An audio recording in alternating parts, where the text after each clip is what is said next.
কাল চীন সফরে যাচ্ছেন প্রধানমন্ত্রী শেখ হাসিনা। কূটনীতিক আর আন্তর্জাতিক সম্পর্ক বিশ্লেষকরা বলছেন সফরটি খুবই গুরুত্বপূর্ণ, কারণ এই সফরের লক্ষ্য দেশের উন্নয়নে আরও বিনিয়োগ এবং ঋণ সহায়তা নিশ্চিত করা। বিস্তারিত জানাচ্ছেন জুলিয়া আলম।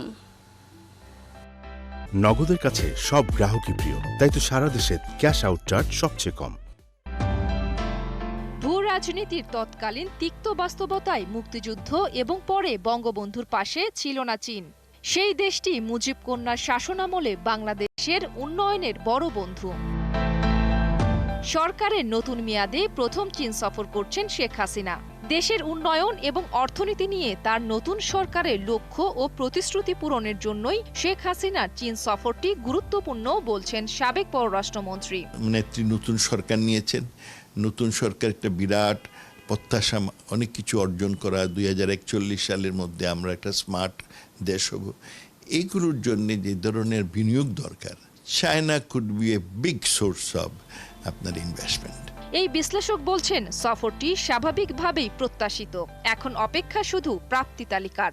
এই সফর আগে থেকেই নির্ধারিত একটা সফর, তো দেখা দরকার যে সফরের আউটকামটা কি হবে। এই কূটনীতিক বলছেন এবার বাংলাদেশের প্রত্যাশাটা বেশি, কারণ সম্পর্কের সীমানাটাও এখন অনেক বড়। তারা আমাদের কৌশলগত অংশীদার, কৌশলগত সহযোগিতার অংশীদার, তো সেইটা খুব একটা ছোট ব্যাপার নয়। বাংলাদেশে পররাষ্ট্রনীতি, উন্নয়ন এবং বাজারই এ দেশের সাথে সম্পর্ক জোরদার করতে চীনের আগ্রহ বাড়িয়েছে বলছেন আন্তর্জাতিক সম্পর্কের এই বিশেষজ্ঞ।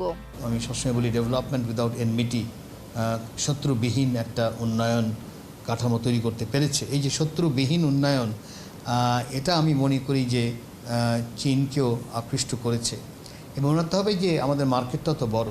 তবে বেইজিং ঢাকা সম্পর্ককে ভারসাম্যের কূটনীতির সংজ্ঞায় ফেলতে চান না চীনে বাংলাদেশের সাবেক রাষ্ট্রদূত।